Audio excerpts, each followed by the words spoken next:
Para quem acompanha de perto as engrenagens da nossa economia, tem uma mudança de paradigma, assim, gigantesca acontecendo neste exato momento. A gente está falando de uma transformação estrutural que vai redefinir completamente o crescimento regional e, no fim das contas, a geração de empregos e renda nas próximas décadas.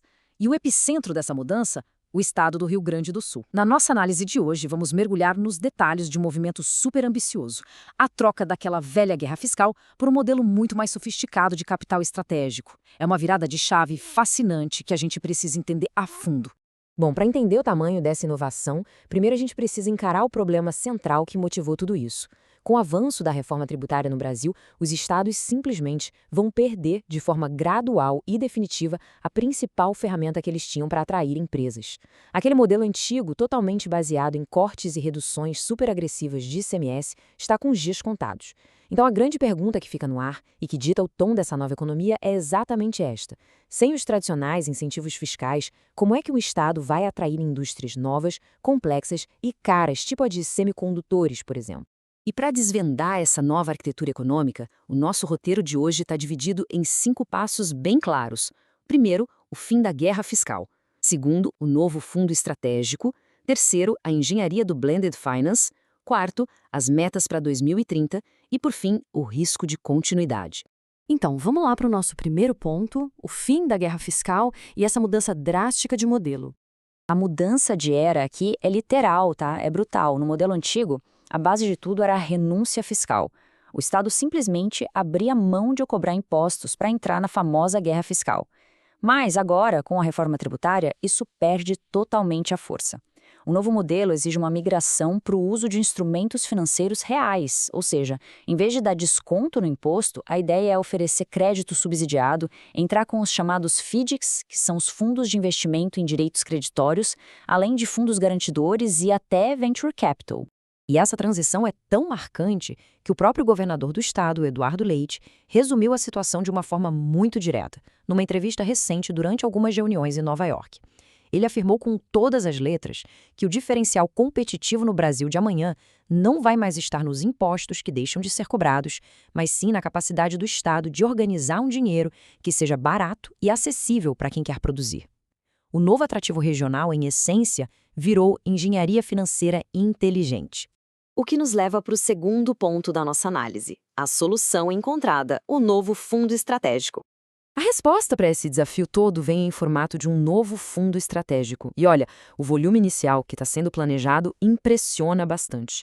O objetivo é mobilizar nada menos que 5 bilhões de reais exclusivamente em recursos públicos. É um capital âncora formidável, criado justamente para sinalizar para o mercado, tanto nacional quanto internacional, que o Estado está disposto a colocar um peso institucional e financeiro muito forte para viabilizar essa nova matriz econômica. Agora, quem está montando esse quebra-cabeça? O desenho técnico dessa iniciativa super complexa está sendo liderado pela InvestRS, que é a agência de fomento estadual criada no ano passado, trabalhando lado a lado com a consultoria Deloitte. É verdade que o fundo ainda está numa fase inicial, ainda não tem um decreto oficial de criação ou uma governança 100% definida, mas as fontes de onde esses 5 bilhões devem sair já estão sendo mapeadas com muito rigor. A ideia é unir forças mesmo, agregar recursos direto do Tesouro Estadual, puxar de fundos que já existem na máquina pública e, o mais crucial, mobilizar o balanço de bancos de fomento regionais fortíssimos como o BRDE e o Badesul. Vamos agora para o terceiro ponto, a engenharia financeira pesada por trás disso, o famoso blended finance. Gente, o ponto crucial de toda essa história é entender esse conceito, porque ele vai dominar as discussões econômicas daqui para frente. O blended finance, ou finanças combinadas. Pensa só, porque o dinheiro privado às vezes foge de projetos muito inovadores ou de indústrias que estão nascendo agora? Exatamente por causa do alto risco inicial. Então, nesse modelo de blended finance, o Estado entra primeiro. Ele absorve a fatia mais pesada desse risco e aceita de forma totalmente consciente uma rentabilidade menor do que aquela que o mercado financeiro tradicional exigiria. Quando o Estado faz isso, ele cria uma base de segurança. Aí o investidor privado olha para a estrutura, vê que o risco foi mitigado pelo dinheiro público e se sente muito mais confortável para injetar o próprio capital ali. É um verdadeiro mecanismo de destravamento de investimentos. E o resultado de diminuir esse risco é um efeito multiplicador impressionante. A expectativa é que aqueles 5 bilhões iniciais de dinheiro público consigam atrair até 20 bilhões de reais em dinheiro puramente privado. É a capacidade de pegar os recursos do Estado e multiplicar por 4 ou 5 vezes. Isso transforma completamente a capacidade de investimento da região, viabilizando megaprojetos sem comprometer todo o orçamento do Estado. Para ficar ainda mais claro, o Eduardo Loré, que é o vice-presidente da InvestRS, usou uma metáfora excelente para ilustrar isso. Ele disse que a ideia do fundo é funcionar como um container. E é uma forma perfeita de visualizar a estratégia. Não é só um cofre onde o dinheiro entra e sai, mas sim uma estrutura que organiza a coisa toda. Um container que agrupa diferentes dinheiros do governo para, a partir daí, firmar parcerias sólidas com iniciativa privada. O setor público vai lá e constrói a fundação. Aí o setor privado chega, constrói o prédio e escala o negócio. Seguindo em frente, vamos para o nosso quarto ponto, os setores escolhidos e as grandes metas para 2030. Toda essa estratégia mira num aumento imediato do valor agregado. E a lista de setores prioritários foi escolhida a dedo, de forma superintencional. Semicondutores, economia digital, energia renovável, saúde e biocombustíveis, além de maquinário agrícola e turismo. Qual é o grande objetivo por trás de focar nessas economias do futuro? É ganho de produtividade e elevação real da renda per capita. No fim do dia, a ideia é criar empregos melhores, mais qualificados e mais bem pagos. E a ambição macroeconômica gerada por essa aposta de setores não é brincadeira. O objetivo central é simplesmente dobrar a atual taxa de crescimento do Produto Interno Bruto gaúcho até o ano de 2030. E não para por aí. Eles também querem elevar a produtividade geral do Estado em 20%. São números ousadíssimos que podem mudar de vez o patamar de desenvolvimento da região. Mas como nem tudo é perfeito, chegamos ao quinto e último ponto, o risco de continuidade de tudo isso.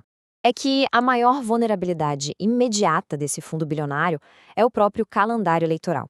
O projeto, como a gente já comentou, ainda está numa fase bem embrionária de formulação jurídica, e o mandato do atual governo termina no comecinho do ano que vem. Sem uma governança que já esteja estabelecida em lei agora, o risco de descontinuidade é muito severo. Existe a possibilidade real de que a próxima administração a assuma e decida não seguir com esse container de recursos do jeito que foi estruturado. Se isso acontecer, a ideia pode literalmente ficar pelo meio do caminho, correndo o risco de perder essa janela histórica de oportunidade para se adaptar à nova reforma tributária. O que nos traz para a nossa provocação final. A grande aposta atual para proteger esse mecanismo inovador não depende só da esperança de que decretos sejam assinados rápido, mas sim da própria pressão pública. A tese é a seguinte: se o engajamento em torno desse assunto for muito alto e se a ideia de trocar renúncia fiscal por capital estratégico se mostrar vantajosa de forma inegável, o mercado, a sociedade civil e as instituições locais vão acabar forçando o próximo governo a manter o projeto vivo. Será que o setor produtivo vai ter força e engajamento suficientes para garantir a sobrevivência e o legado de um experimento econômico desse tamanho, independentemente de qual for a cor política no palácio do governo? É uma pergunta em aberto, mas a resposta dela vai definir com certeza a competitividade do Rio Grande do Sul na próxima década. Vale a pena ficar de olho nesses movimentos. Um abraço para todos e até a nossa próxima análise.